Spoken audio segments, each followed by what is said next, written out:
Meditação é para todo mundo? Alô, alô, seja muito bem-vindo a mais um vídeo aqui desse canal. Meu nome é Caio Correia, sou professor de yoga e também idealizador do Yogalaya, que é a minha escola de yoga, assim como esse canal aqui do YouTube, também um perfil nas redes sociais. E a gente está trazendo uma série de vídeos aqui que a gente está trazendo reflexões sobre o yoga moderno. É assim que eu estou chamando essa série de vídeos, porque são assuntos que eu estou trazendo aqui para a gente poder conversar.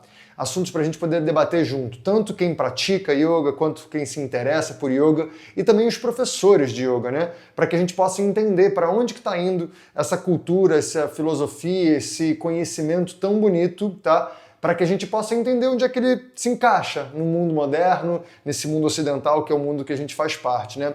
Lembrando que o yoga é uma cultura que saiu lá do Ocidente, lá da Ásia, lá da Índia, e a gente trouxe para cá. E eu vejo que às vezes a gente tem algumas dificuldades de entendimento, algumas discordâncias, e a minha proposta com essa série de vídeos é a gente conversar bastante, tá? Então hoje eu tô querendo trazer o tema da meditação. Quem me acompanha no Instagram, né, viu que na semana passada e na semana retrasada tiveram algumas polêmicas a respeito de meditação, né, sobre o que eu acho sobre meditação, e não só sobre o que eu acho, né, sobre o que os textos dizem sobre meditação e sobre o que é dito sobre meditação. Então o papo de hoje é para a gente falar um pouquinho disso. Vem comigo.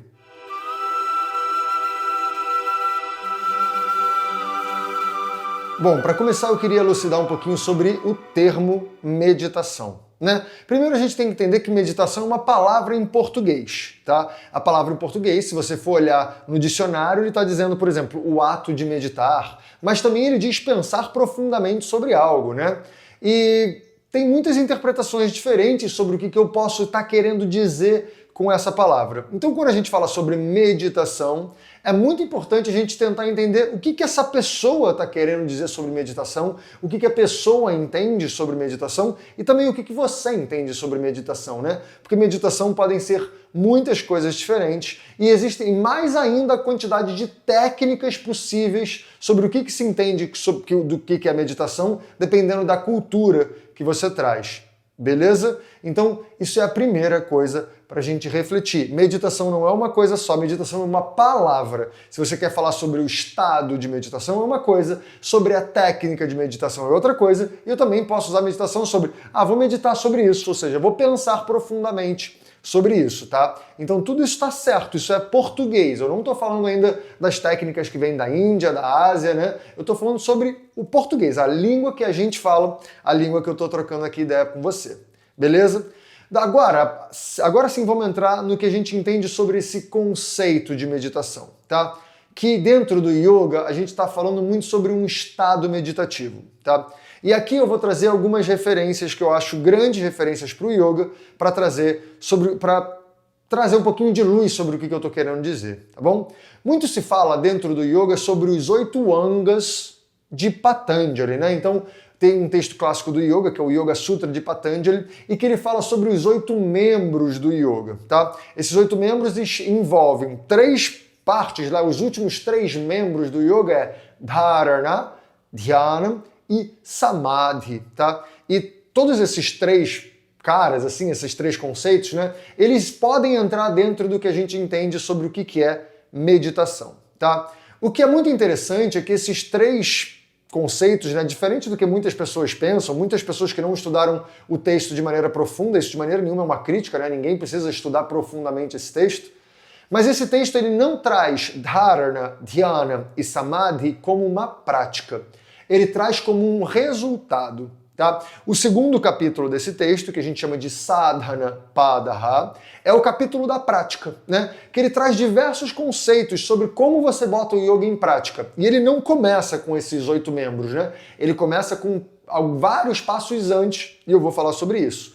Mas quando ele fala de Dharana, Dhyana e Samadhi, ele traz isso no Vibhuti Padaha, que é o terceiro capítulo, que é o capítulo da consequência da prática.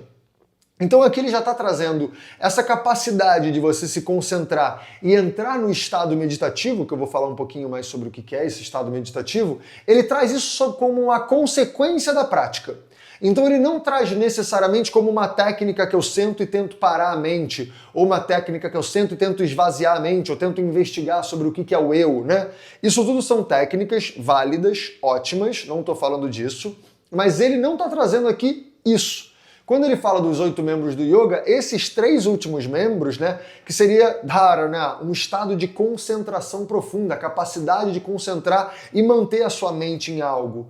Dhyana, que é um estado meditativo, e Samadhi, que é a interação profunda quando você acessa a sua essência e a partir da sua essência você acessa a essência da experiência que você está vivendo, ele traz essas coisas como um resultado da prática, né? De algo que eu estou praticando lá desde o primeiro sutra do 2º capítulo inteiro, tá?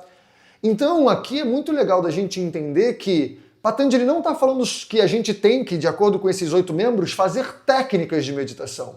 E sim que ele está propondo que a gente chegue num estado meditativo a partir das técnicas que ele está propondo antes, a partir das práticas que ele está propondo antes. Tá? Então esse é o primeiro ponto. E aí vamos tentar entender o que Patanjali, já que eu estou usando esse texto como referência, ele traz como um estado de dhyana, né? Que é o estado de meditação. Ele fala sobre um nível da mente, uma qualidade mental, né? Um bhumi, que ele chama, um nível da mente, uma camada da mente, que ele chama de pratyaya. E pratyaya é uma mente fluida, uma mente que consegue estar absolutamente integrada com essa experiência e ela consegue fluir com a experiência. Então isso é uma qualidade mental que eu posso e devo adquirir em todas as minhas experiências, né? Não que eu vou estar sempre em estado meditativo, mas que a ideia da prática de yoga é eu chegar nesse estado, que é um estado em que eu não estou questionando tanto, não é um estado que eu estou tentando moldar a experiência, eu estou simplesmente fluindo com aquilo que o presente me apresenta, né? Então eu costumo falar, né, a gente costuma apelidar essa mente pratyaya como uma mente rio. Eu vou dar o exemplo do rio, né? Eu até tenho um vídeo falando dessa qualidade mental aqui no YouTube. Eu vou deixar na descrição. Mas essa mente pratyaya, né, vamos entender um rio. Como é que o rio funciona? O rio está fluindo, né? As águas estão fluindo em direção ao mar, que é o objetivo que ele tem. Se eu pegar uma pedra e jogar no rio, o rio não vai falar assim, pô, Caio, sacanagem tu me jogar essa pedra, hein? Eu tava aqui no meu fluxo tranquilo, dando tudo certo, e aí você vem aqui e joga essa pedra, agora tem que pensar como é que eu vou contornar essa pedra. Meu Deus, que problema essa pedra no meu caminho. O rio não faz isso, né? O rio, quando a pedra encosta no rio, o rio já circundou, ele já contornou a pedra de maneira absolutamente ajustada, perfeita, porque ele simplesmente entendeu, ah, beleza, tem uma pedra, eu contorno, né? Isso é uma qualidade mental, é uma forma de atuação. Então isso é na sua ação.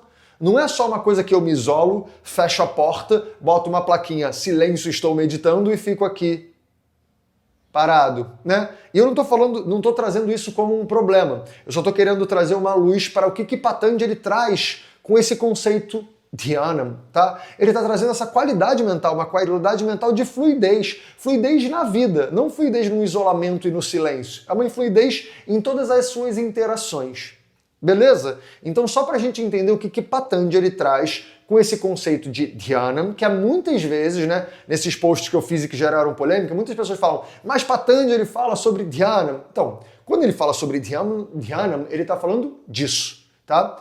E agora vamos entrar na parte que eu acho muito importante e que eu vou trazer outras referências de outros textos também da ciência moderna. Quando Patanjali fala desses 8 membros do yoga, ele traz isso a partir do Sutra 28 do 2º capítulo, que é o capítulo da prática, tá? Mas ele não traz isso no começo, porque ele deixa muito claro que antes de eu investigar todos esses 8 membros, né, que envolvem os asanas, por exemplo, que são as posturas, envolve pranayamas, que são os respiratórios, a manipulação do prana, envolvem os yamas e niyamas, né, que são cuidados que a gente tem que tomar com os nossos impulsos, são coisas que a gente deveria cultivar em nós, né? Tenho também vídeos falando sobre tudo isso aqui, então não vou me aprofundar nisso, tá? Antes da gente observar esses 8 passos, eu deveria cuidar de algumas coisas antes, né? Porque senão eu vou me confundir. Isso não sou eu que estou dizendo não, tá? Isso é o que Patanjali está dizendo. Então eu devo cuidar primeiro dos kleshas, que são as nossas causas de sofrimento. Também tem um vídeo aqui no YouTube falando sobre essas causas de sofrimento. Então, Patanjali deixa muito claro isso, né? Que se eu não cuido dessas causas de sofrimento antes, eu vou me confundir. E, sinceramente, de maneira muito humilde, eu acho que a gente está confuso hoje. Porque a gente não cuida do nosso sofrimento e a gente quer executar técnicas, né? E quando a gente vai executar técnicas sem cuidar do sofrimento, eu estou olhando para essas técnicas de maneira confusa. Segundo Patanjali, né? Ele fala que a gente mistura as coisas, né? A gente confunde as coisas, a gente está olhando para a realidade de maneira um pouco equivocada. E por causa disso a gente compreende a realidade de maneira equivocada. Então ele fala que a gente não deveria fazer essas técnicas se eu não cuidei do meu sofrimento antes. E olha como é delicado. Hoje em dia a gente vê que as técnicas do yoga são passadas como uma cura para o sofrimento, né? E ele está falando, não, essas técnicas têm um objetivo. Antes eu deveria cuidar do meu sofrimento de outras formas. Eu não estou querendo dizer que as técnicas do yoga não podem ser usadas como curas, como terapia. Elas podem, tá? Só que aí a gente tem que olhar para elas de outra forma. Aí elas não estão cumprindo a função dentro desse texto dos 8 angas naquele momento. Elas estão entrando como terapia. Então elas não estão me levando para um estado de meditação. Elas estão me levando para uma serenidade, né? O estado meditativo é outra coisa. E aí muitas vezes a gente confunde, quer fazer técnicas, às vezes com o objetivo de se iluminar, de curar a ansiedade, só que a gente está fazendo isso de uma maneira um pouquinho equivocada, né? Então também é dito que se a gente não cuida primeiro, a chance da gente aumentar os nossos condicionamentos, ou seja, deixar os nossos hábitos, o nosso passado, os nossos desejos, os nossos apegos, os medos, as aversões, tudo isso tomar conta é muito grande. Ou seja, a gente vai sofrer se a gente executa as técnicas sem cuidar antes. Tá? Então Patanjali está primeiro dizendo que para a gente cuidar dos kleshas, a gente tem que ir para a ação. É na ação, é no dia a dia, é olhando para a relação com os outros, é olhando para a leveza com a qual eu interajo com as pessoas e não fazendo técnicas de isolamento e de introspecção, porque isso muitas vezes pode me agravar. E agora eu vou trazer um outro texto, né, que é a Bhagavad Gita, que é um texto muito importante para a nossa cultura, né, para a cultura do yoga também, em que ele fala no capítulo 5, tá? Então vou dar uma resumida aqui, a Bhagavad Gita fala sobre uma guerra entre duas famílias, basicamente, pessoas que são queridas, estão dos dois lados, e um grande guerreiro, Arjuna, ele está indo lá para o centro do campo de batalha para anunciar o começo da guerra, e ele fala para Krishna, que é o condutor da carruagem dele, mas que também é uma divindade, ele fala, Krishna, não estou confortável, não quero entrar na guerra. Ou seja, ele começa a ter uma crise, né? Uma crise de pânico, uma crise de ansiedade. E é muito bonito, porque é exatamente como a gente vive hoje em dia, né? E você vê que Krishna não fala para ele, então Arjuna vai meditar. Ele primeiro lhe dá um chacoalhão no Arjuna e fala, a vida é na ação. Você não deve fugir da sua ação. O mais importante nesse momento é você agir, é você ir para a vida, é você ir para a batalha, encara esses seus medos e cuida desses seus medos, tá? Aí Arjuna, né, esse grande guerreiro, ele fala, mas Krishna, eu sei que tem pessoas que querem ir que vão para a floresta, que são sannyasin, né, que são as pessoas que se isolam da sociedade e eles vão só ficar meditando, eles se isolam da sociedade. Aí Krishna fala, você não é sannyasin, você é kshatriya, né? Kshatriya são os batalhadores, os guerreiros, ou seja, nós somos batalhadores e somos guerreiros porque a gente está na batalha da vida, né? E ele fala, você não é sannyasin, não é para você se isolar agora e querer meditar. Primeiro você vai para a vida. Quando chegar o momento de você virar sannyasin, quando chegar o momento de você meditar, isso ele traz no capítulo seguinte, no capítulo 6, aí sim você vai estar no seu ponto. Porque você já vai ter passado pela fase da vida, pelo momento de cuidado e de ação, e aí sim você vai estar pronto para a meditação, né? Então, toda essa polêmica começou quando eu falei, meditação não é para todo mundo. Eu não acho que todo mundo deveria acordar de manhã e fazer uma técnica de meditação. E agora eu estou explicando por quê, né? Porque muitas vezes a gente não está pronto para isso. Isso não sou eu que estou falando, isso está escrito no Yoga Sutra, isso está escrito na Bhagavad Gita. E lá do capítulo 13 até o capítulo 18 desse mesmo texto, né, da Gita, Krishna está explicando para Arjuna as consequências de certas coisas, né, de certos agravamentos. Então, por exemplo, uma pessoa que tem agravamento de tamas, tá? Tamas é uma energia de peso, de letargia, de ausência de movimento, de preguiça, de depressão, né? Essas pessoas, se você faz uma prática meditativa que tem uma característica também tamásica, ou seja, São práticas muito introspectivas, muito quietinhas, muito silenciosas, muito que têm um certo tipo de peso. Isso pode agravar o seu quadro, né? Então, pessoas que às vezes estão com depressão, estão com preguiça, estão com peso, estão com letargia, uma falta de compreensão da realidade, se elas fazem técnicas que agravam essas condições, pode ser que elas piorem o seu quadro. E, de novo, não sou eu que estou dizendo isso está na Gita, né? Que é um grande texto, uma grande referência para nós. E se a gente olha profundamente para esse texto, né? A Gita traz algumas consequências. Ele fala, a pessoa que está com um agravamento de tamas, né? Ela não fica só mais depressiva. Ela começa a olhar para os outros com certa comparação. Ela começa a se achar superior. Começa a achar que a busca dela é mais importante do que a outra.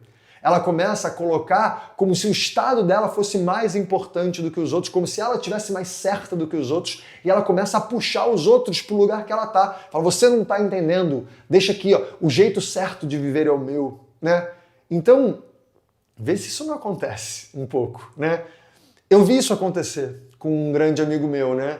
Que ele começou a entrar em práticas meditativas muito profundas, uma pessoa que já tinha uma tendência a uma introspecção muito grande, já tinha uma tendência de isolamento, já tinha uma tendência de preguiça, né, desse tamas agravado, ele foi ficando doente. Ele foi se isolando cada vez mais, começou a entrar num desleixo com a vida, um desleixo com o corpo, como se as coisas não importassem mais. Isso é uma compreensão muito equivocada, né, pelo que o texto mesmo propõe. Então, eu estou dizendo isso tanto na teoria como eu vi isso na prática acontecer, tá? E estou trazendo aqui algumas referências textuais muito relevantes para o yoga. Mas não só dentro da tradição, né? Porque quando eu estava falando sobre esses posts, né, no Instagram principalmente, muitas pessoas vieram falar, mas existem estudos modernos dizendo que mindfulness é para todo mundo, né? E também não é bem assim, né? Hoje em dia já tem estudos modernos dizendo que pessoas com quadros depressivos podem ter os seus quadros muito agravados pela prática de meditação, pela prática de mindfulness, né?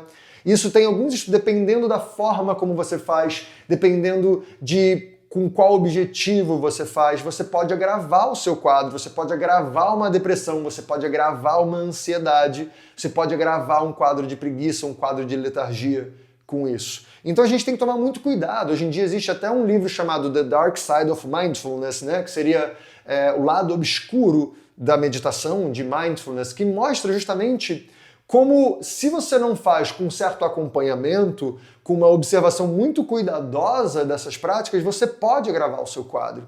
Então, eu não estou aqui dizendo que meditação não pode ser bom, eu estou dizendo que ela pode ser boa, mas a gente tem que olhar de maneira individual. Então, tomar cuidado com essas coisas que todo mundo deveria fazer a mesma técnica do mesmo jeito na mesma hora. Às vezes não. Tem pessoas, e acredito que a maioria das pessoas, precisam de uma preparação antes, né? De você fazer essas técnicas muito introspectivas, de tentar investigar o que é o eu, o que é o vazio, o que é o nada, tá? Porque muitas técnicas ditas como técnicas de meditação, ditas de meditação, acabam indo para esse lugar. Por exemplo, né, essa coisa de achar o vazio, a vacuidade, a mente completamente vazia, isso não vem do yoga, isso vem muito do budismo, né? Que é de você tentar entender qual é o vazio de onde tudo brota. Eles chamam de a luminosidade base, né? Isso é muito lindo, é muito bonito o processo do budismo também. Não é o processo do yoga, eu estou falando do yoga, mas mesmo dentro do budismo existe uma preparação para isso, né? E claro que existem, como a gente falou no começo, sobre a palavra meditação, né? Pode ser que você esteja chamando de meditação só o fato da pessoa sentar e observar um pouquinho a respiração, trazer a consciência para a respiração, ou trazer a consciência para uma parte do corpo. Isso é ok. Mas durante quanto tempo? Em que momento do dia? Será que é sempre, a qualquer momento vai valer? Ou tem uma situação que eu estou com uma qualidade mental meio esquisita que talvez essa técnica pode agravar a minha situação, né? Não é à toa que tanto no Yoga Sutra quanto na Gita eles falam da importância de você ter alguém te ajudando no processo, né? A importância da relação de um tutor, de um mentor, de um professor, né? Hoje em dia, com as redes sociais, parece que a gente vai na rede social, a gente vê uma técnica lá, online, eu faço sem eu saber se eu estou fazendo certo, só que eu acho que estou, né? Porque eu simplesmente estou seguindo alguma coisa que foi dita. E a recomendação aqui é que a gente tome um pouco de cuidado, né? Nem tudo é para todo mundo, né? Eu diria que nada é para todo mundo. Inclusive eu recebi um comentário lá outro dia dizendo, mas Caio, água é para todo mundo, você não pode dizer que nada é para todo mundo. Mas água, não todo mundo deveria tomar a mesma quantidade de água nos mesmos momentos. Tem pessoas que se tomam água em jejum podem agravar um processo de gastrite que ela tem. Né? Agora, tem pessoas que precisam tomar muita água porque elas fazem muita atividade física. Tem pessoas que precisam tomar menos água porque elas não costumam suar tanto, né? Então aquela ideia de que todo mundo deveria tomar 2 litros de água por dia, isso já caiu por terra. A própria ciência moderna já diz que não é bem assim. Se eu fizer muito exercício, eu preciso de mais quantidade de água. Ou se eu fizer menos, ou se uma pessoa muito pequenininha, ela faz pouco exercício, ela não precisa de 2 litros necessariamente. Depende. Depende da situação, depende da pessoa, depende em que momento, em que fase da vida, em que fase do ano, né?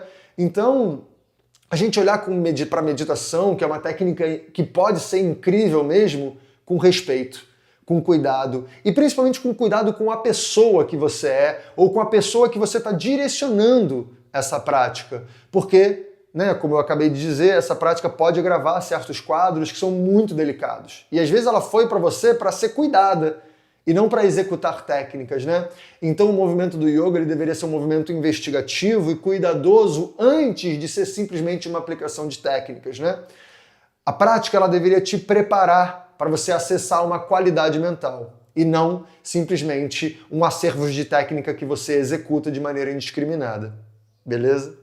Bom, me diz aqui nos comentários o que você achou sobre esse vídeo. Eu sei que o tema pode ser polêmico, mas eu estou tentando trazer aqui de maneira mais aberta possível, tentando trazer aqui as referências, tentando trazer os estudos modernos, dizendo o que os textos dizem, como é que as diferentes abordagens podem ser, né? Então aqui é um espaço aberto para a gente trocar. Deixa aqui nos comentários se você discorda, se você concorda, se você tem algum outro ponto de vista sobre o assunto e a gente vai debatendo. E claro, se você gostou desse vídeo, não deixe de deixar o seu like, seguir o canal e ativar o sininho, que assim a gente pode te notificar quando sair um próximo vídeo. Normalmente a gente lança vídeos novos todas as quartas e sextas-feiras, sempre às 9 da manhã, aqui no YouTube, tá? E eles ficam salvos. Os vídeos de quarta-feira são esses vídeos que eu tô nessa série de vídeos sobre reflexões sobre o yoga, e nas sextas-feiras eu pego as lives que eu faço lá no Instagram e trago pra cá.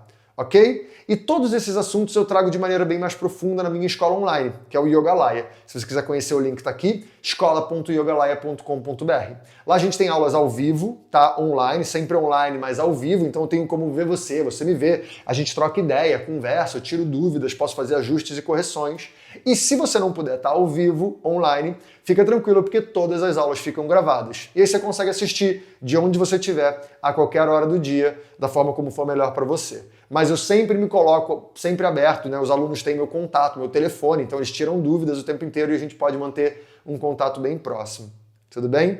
E fora isso, no meu Instagram, que está aqui também o perfil, @yogalaya_, diariamente eu lanço conteúdo novo, né? Conteúdos mais simples, mais rasos até, um pouquinho, mais rápidos também, para que a gente possa se inspirar no yoga sem que a gente tenha que ir tão fundo assim, né? Aqui são vídeos mais reflexivos que a gente tem que observar um pouquinho mais. Lá no Instagram é um pouquinho mais leve, eu respondo muita pergunta lá, né? Eu sempre abro aquelas caixinhas de pergunta, então a gente vai conversando bastante, é uma troca bem rica. Então espero te ver muito em breve, ou na minha escola, de preferência, ou aqui no YouTube, ou no Instagram. Um beijo e até a próxima. Ah, e não deixa de compartilhar esse vídeo com quem você acha que pode curtir. Tchau, tchau.